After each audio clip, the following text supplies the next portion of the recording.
Assalomu alaykum kelajak mejiklari. Bugungi darsimizda sizlar bilan valentlik mavzusi haqida gaplashamiz. Sizlar bilan oldingi darslarimizda demak atom va molekulaga doir bo'lgan masalalarni ishladik. Ya'ni proton, elektron, neutronlarni topdik, massalarni topdik. Va molekula tarkibida elementlarning ulushlarini aniqlashni yoki bo'lmasa ulushlari orqali molekulalarni aniqlashni o'rgangan edik. Ana endi bugungi darsimizda mana shu atomlar qanday qilib birikib molekulalarni hosil qiladi, nimalar yordamida birikadi. Mana shular haqida gaplashamiz. Demak, darsimiz valentlik ekan. Valentlikni osonroq tushunish uchun demak, o'zimni atomni tasavvur qilinglar. Men atomman. Boshqa bir atomlarni o'zimga biriktirishim kerak. Ya'ni misol uchun boshqa bir odamlar bilan qo'l ushlashishim kerak. Ya'ni birlashishim uchun nima qilaman? Qo'llarini ushlayman, misol uchun, to'g'ri? Misol uchun suv misolda ko'radigan bo'lsak, suvda kislorod bor, mana ko'rib turibsiz. Kislorod vodorodlarni o'ziga biriktirish kerak. Mana shu vodorodlarni o'zini qo'llari orqali biriktiradi. Endi biz qo'llar deb odamga nisbatan ishlatiladigan bo'lsak, mana shu elementlarga nisbatan valentlik so'zini ishlatar ekanmiz. Tushundingizmi? Ya'ni mana shu element atomlari valentliklar yordamida boshqa bir element atomlarini o'ziga biriktirar ekan. Misol uchun men kislorod element atom bo'ladigan bo'lsam, men ikkita qo'lim orqali ikkita vodorodni ushlayman. Ana endi odamlarda demak ikkita qo'l bo'ladi, to'g'rimi? Ana endi element atomlarida endi qo'l emas, valentlik bo'ladi, to'g'rimi? Har xil valentliklar bo'lishi mumkin. 1 valentli bo'lishi mumkin, 2 valentli bo'lishi mumkin, 3 valentli bo'lishi mumkin, 4 valentli bo'lishi mumkin yoki o'zgaruvchan valentliklar ham bo'lishi mumkin. Misol uchun men xohlasam bitta valentlikni namoyon qila olaman bir qo'lim orqali, istasam 2 valentlikni namoyon qila olaman. Demak, elementlarda ham xuddi shunday. Xohlasa ayrimlarida, endi hammasi emas, hozir ularni o'rganib chiqamiz. Ayrim element atomlari misol uchun 2 valentlikni namoyon qilishi mumkin va 4 valentlikni ham namoyon qilishi mumkin. Yoki bo'lmasa 3 valentlikni namoyon qilib turib, ba'zi holatlarda 5 valentlikni namoyon qilish mumkin. Demak, element atomlari valentliklari o'zgarish va o'zgarmasligiga qarab ikki turga bo'linadi. O'zgaruvchan valentli elementlar va o'zgarmas valentli elementlar. Misol uchun men doim 2 valentlikni namoyon qiladigan bo'lsam, o'zgarmas valentli element bo'laman. Agar men ba'zida 2 valentli, ba'zida 1 valentli, ba'zida boshqa valentlikni namoyon qiladigan bo'lsam, demak, nima qilaman? O'zgaruvchan valentli element hisoblanar ekan. Endi mana shuni demak bittan-bitta ilmiy tilda gaplashib chiqamiz. Demak, bu nima degan ma'noni beradi? Ikkita vodorod ko'rib turibsiz va bitta kislorod. Kislorod bu yerda nechta qo'l chiqaryapti o'zidan ko'rib turibsiz? Ikkita qo'l chiqaryapti. Chunki kislorodimiz 2 valentli element hisoblanadi, 2 valentli. Vodorodimiz o'zidan bittadan qo'l chiqaryapti ko'rib turganingizdek, chunki vodorodlarimiz 1 valentli hisoblanadi. Demak, kislorod ikkita qo'liga nechta vodorodni biriktira oladi? Ikkita vodorodni. Ya'ni mana bitta, mana ikkita. Shu uchun kislorodimiz 2 valentli, vodorodimiz 1 valentli ekan. Ana endi har bitta elementni yodlab chiqishimiz kerak. Valentligini o'zgaruvchan va o'zgarmas. Men hozir davriy sistema misolida osonroq yodlashni o'rgataman. Siz bitta darsda hamma element valentligini yodlab tashlashingiz shart emas. Asosiylarni yodlasangiz bo'ldi. Mana eng muhimlardan biri. Kislorod vodorod birinchi navbatda. Vodorodimiz o'zgarmas 1 valentli bo'ladi. Valentliklar demak rim raqamida elementni ustiga yoziladi. Vodorodimiz demak 1 valentli bo'lar ekan. Kislorodimiz 2 valentli. Shu sababli kislorod ikkita qo'l chiqardi va unga bittadan vodorod birikdi. Sababi vodorod 1 qo'lli bo'ldi. Mana shunda ochiq qo'llarimiz qolib ketmasligi kerak. Misol uchun kislorod 2 valentli bo'ladigan bo'lsa, vodorodimiz 1 valentli-ku, to'g'rimi? Bitta kislorodga bitta vodorod biriktirib, mana suvni formulasi deyishimiz xato bo'ladi. Chunki kislorod aytib o'tganimizdek, ikkita o'ziga vodorodni biriktiradi. Biz mana bunaqa kimyoviy tuzilishni bugungi darsimizda o'rganmaymiz. Shunchaki valentliklar namoyon qilishini tushuntirish uchun aytib o'tyapman. Buni keyingi darslarimizda o'zini mavzusida o'rganamiz. Biz hozir valentliklarni demak bilib olishimiz kerak elementlarni va orqali demak kimyoviy formulalarni yozishni tushunishimiz kerak ekan. Demak, valentliklarni osonroq tushuntirib berishga harakat qilaman. Yana aytaman, hammasini yodlashingiz shart emas boshlanishida. Tushunib olsangiz bo'ldi umumiy. Asosiy demak kislorod 2 valentli bo'lishini, vodorodimiz demak 1 valentli bo'lishini bilsangiz va undan keyin alyuminiy ko'p uchraydi 3 valentli, shularni bilsangiz bo'ldi. Lekin baribir hozir oson usulda o'rganib olasiz. Demak, birinchi guruh elementlar. Endi mana bu guruh deyiladi. Hali davriy sistema mavzusini o'tganimiz yo'q. Bunga davriy sistema mavzusida har bitta mayda-chuyadasigacha o'rganamiz. Hozir faqat valentlik uchun kerakli qismi haqida gaplashib o'tamiz. Ana endi e'tibor bering. Men hozir gapiradigan gaplarim qizil va sariq elementlarga taalluqli.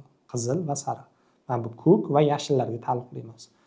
Demak, birinchi guruh elementlari har doim 1 valentli bo'ladi. Bu qaysi elementlarga taalluqli? Qizillarga. Bu yerda sariq yo'q, to'g'ri? vodorod, litiy, natriy, kaliy, rubidiy, seziy, franciy. Bular har doim bir valentli bo'ladi. Ikkinchi guruh elementlari har doim ikki valentli bo'ladi. Hammasi. Qizillariga nisbatan ishlatyapman. Uchinchi guruh elementlari bor va alyuminiy, demak, 3 valentli bo'ladi. Mana bu ikkalasi 3 valentli faqat. Qolgan galliy, indiy, talliylar 1 va 3 valentli bo'la oladi. To'rtinchi guruh elementlari demak 2 va 4 valentli bo'la oladi. 2 va 4. Ya'ni 4 gacha bo'lgan tog' sonlar. 4 gacha bo'lgan tog' sonlar 2 va 4 bor. 5-guruh elementlari demak 3 va 5 bo'la oladi. 5 va undan oldin bitta tog' son. 6-guruh elementlari demak 2 bo'la oladi, 4 bo'la oladi va 6 valentli bo'la oladi. 2, 4, 6. 7-guruh elementlar demak 1, 3, bizga eng muhimlari haqida gaplashamiz 5 va 7 bo'la oladi. Faqat demak sariqlar haqida gapiramiz.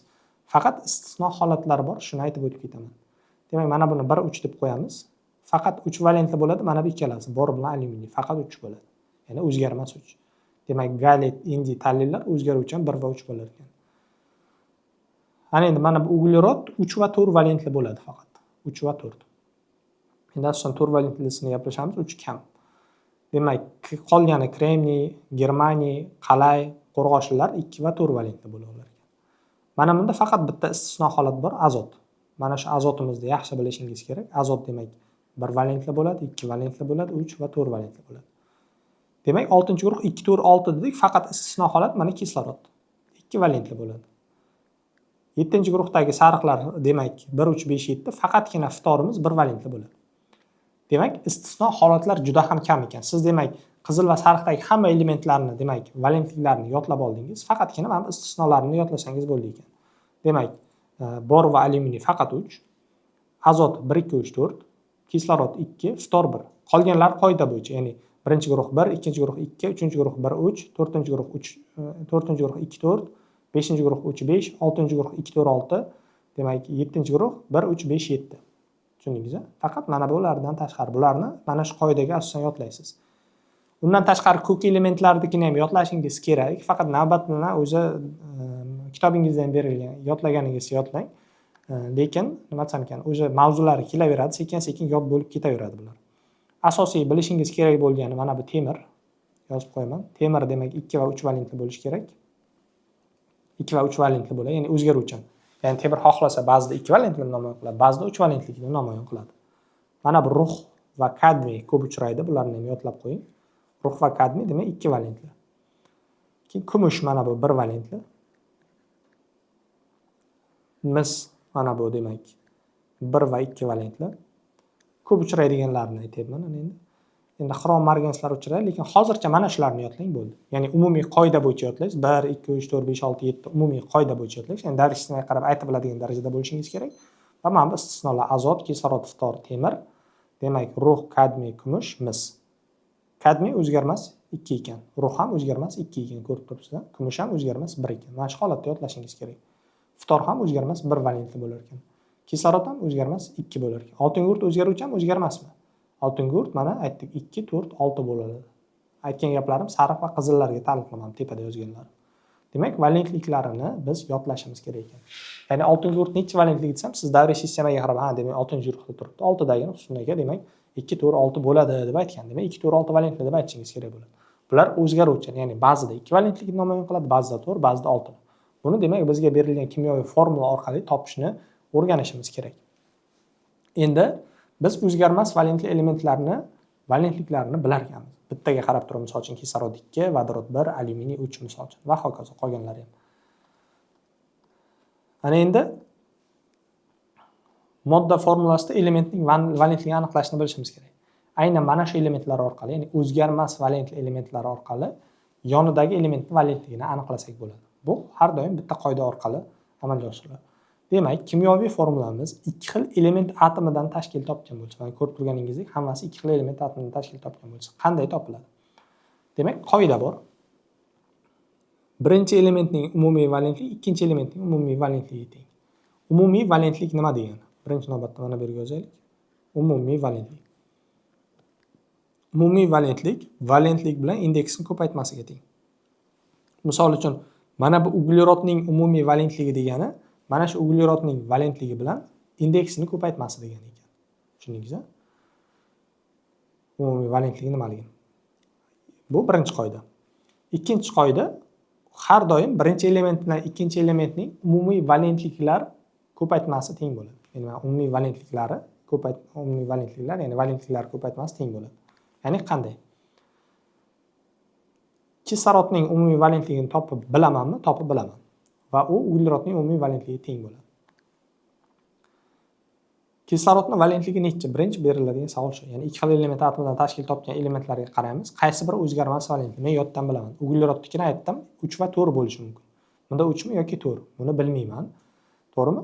Noma'lum. Hozir topishim kerak mana shu valentligini. Bu uchun kislorod yordamida topaman. Yondagi element orqali. Kislorod o'zgarmas valentli. Necha valentli kislorod? Kislorodimiz demak 2 valentli. Birinchi qiladigan ishim kislorodning umumiy valentligini topib olaman. Kislorodning umumiy valentligi demak 2 ni indeksi 2 ga ko'paytiraman. Chunki valentligini indeksiga ko'paytirishim kerak. 2 kare 2 4. Kislorodning demak umumiy valentligi 4 bo'ladigan bo'lsa, uglerodning ham umumiy valentligi necha bo'lishi kerak? 4 bo'lishi kerak. Chunki aytdik, umumiy valentliklari o'zaro teng bo'ladi. Uglerodning ham umumiy valentligi demak 4 ga teng ekan. Endi uglerodning umumiy valentligi 4 bo'ladigan bo'lsa, valentligini topishim kerak. Valentligini topishim uchun nima qilishim kerak? Umumiy valentligini, mana bu umumiy valentligini indeksiga bo'ladigan bo'lsa, valentligi kelib chiqadi. Ya'ni 4 ni indeksi necha turibdi uglerodda? 1 turibdi. 4 ni 1 ga bo'ladigan bo'lsa, valentligi 4 kelib chiqadi. Yokida bo'lmasa, maktab darsliklarimizda formula shaklida berilgan. Ya'ni mana buni A degan, buni B degan valentligini, buni indeksini X degan, buniki Y degan. Demak, A ni X ga ko'paytmasi teng bo'ladi, B ni Y ga ko'paytmasi. Ya'ni aytib o'tganimizdek umumiy valentliklari o'zaro teng degan ma'noni beradi. Mana biz biladiganimiz oltinchi guruhni valentligini bilmaymiz. A ko'paytiramiz. Indeksi ma'lum, X ma'lum, 1 ga teng, to'g'rimi? 1. Teng bo'ladi. B imiz. Kislorodning valentligi aniqmi? Aniq 2. Indeksi aniqmi? 3. A ni topsak bo'ladimi? A ni 1 ga ko'paytiramiz. A teng, demak 6. Demak, oltinchi guruhimiz 6 valentli ekan. Endi P2 O3 nikini topamiz. Endi bunday qilib yozib o'tirmaymiz. Endi biz nima desamga ancha bilimga ega bo'lib qoldik. Shuning uchun tezroq yo'llarini topishimiz kerak. 2 ni 3 ga ko'paytiramiz 6. Umumiy valentlik demak fosforning ham umumiy valentligi 6 bo'lishi kerak ekan. Endi fosforning valentligini topish uchun nima qilaman? 6 ni 2 ga bo'laman. Ayirib qo'ymanglar yana. 6 ni 2 ga bo'ladigan bo'lsa 3 bo'ladi. Demak, fosforning valentligi 3 ekan. Ko'ryapsan? Fosfor valentliklarni topib ketyapmiz. Kislorodning valentligini bilaman 2, xlorniki 1 bo'lishi mumkin, 3 bo'lishi mumkin, 5 bo'lishi mumkin, 7 bo'lishi mumkin. Qaysiligini bilish uchun yana mana shu formuladan foydalanamiz. 2 ni 7 ga ko'paytiraman 14. Buniki ham 14 bo'lishi kerak. Umumiy valentligi 14 ni 2 ga bo'ladigan bo'lsa, demak 7 valentli ekan. Xlorimiz demak 7 valentli ekan. Endi mana bunda topishga hojat yo'q. Alyuminiy 3, vodorod 1. Lekin alyuminiyni bari topib qo'yganingiz yaxshi. 1 ni 3 ga ko'paytirasiz demak 3. Alyuminiyning ham umumiy valentligi 3 bo'lishi kerak. Indeksida 1 turibdi. 3 ni 1 ga bo'ladigan bo'lsa, alyuminiyning valentligi 3 kelib chiqadi. Umumiy valentlik bilan valentlikni adashtirib yubormang. Valentlik tushunchasi har doim bittaga nisbatan ishlatiladi. Vodorodning valentligi necha desa, 3 demang. Bu vodorodning 3 tasini umumiy valentligi 3. U vodorodning valentligi 1. Tushundingizmi? Bittaga nisbatan ishlatiladi. Ana endi bu yerda oltinchi guruh o'zgaruvchan. Oltinchi guruhda aytdik, 6-guruhda joylashgan, 2 4 6 bo'lishi mumkin. Vodorodniki lekin aniq 1.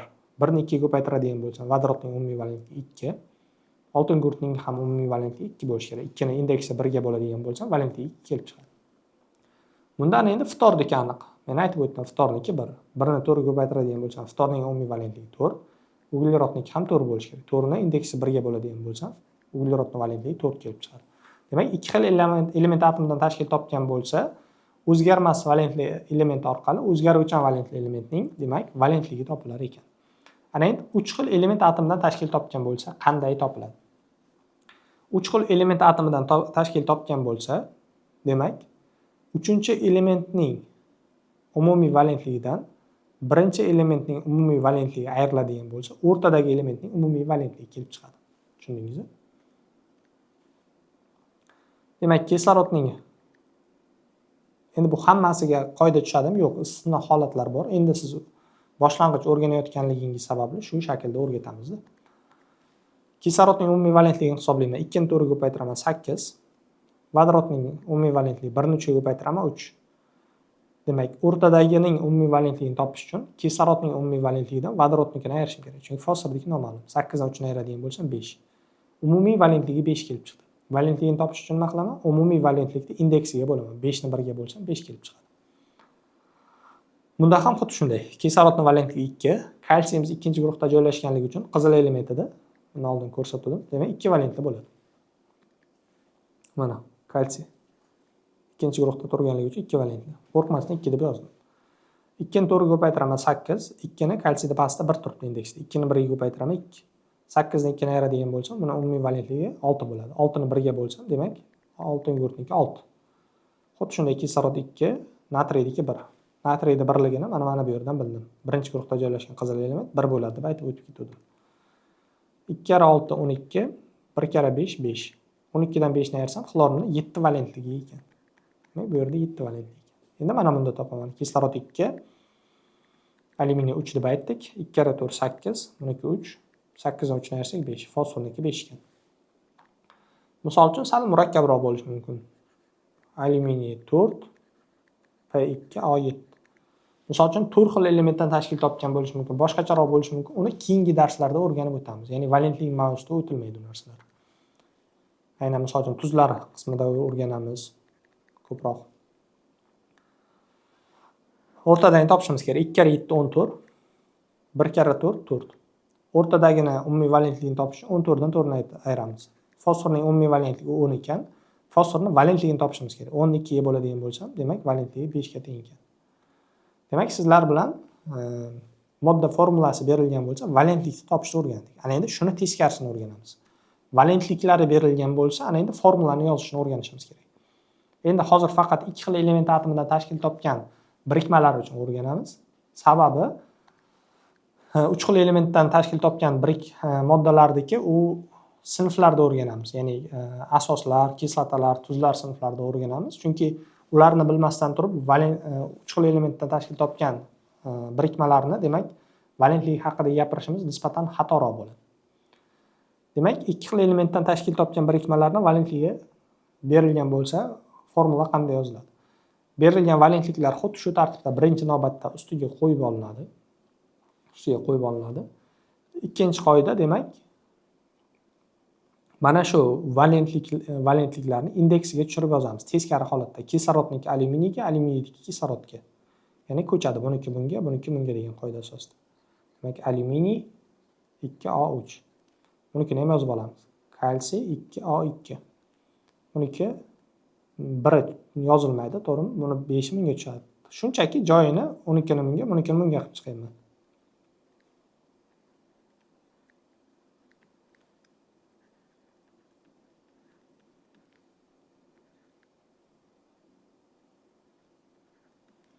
Bu birinchi qiladigan ishimiz mana shu. Ya'ni valentliklarni yozgandan keyin. Keyingi qiladigan oxirgi ishimiz mana bu yozgan indekslarimiz qisqaradigan bo'lsa, qisqartirib chiqishimiz kerak. Alyuminiy 2A3 dagi 2 bilan 3 qisqaradimi? Albatta yo'q. Demak, shu holatda qoladi. Alyuminiy 2A3. Mana formula kelib chiqdi. 2 bilan 2 qisqaradimi? Qisqaradi. Demak, 2 larni qisqartirib yuboramiz. Qisqartirilgan holatda yozamiz. 2 lar qisqaradi. 1 bo'lib qoladi, to'g'rimi? 2 ga bo'lib yuborsak, kalsiy.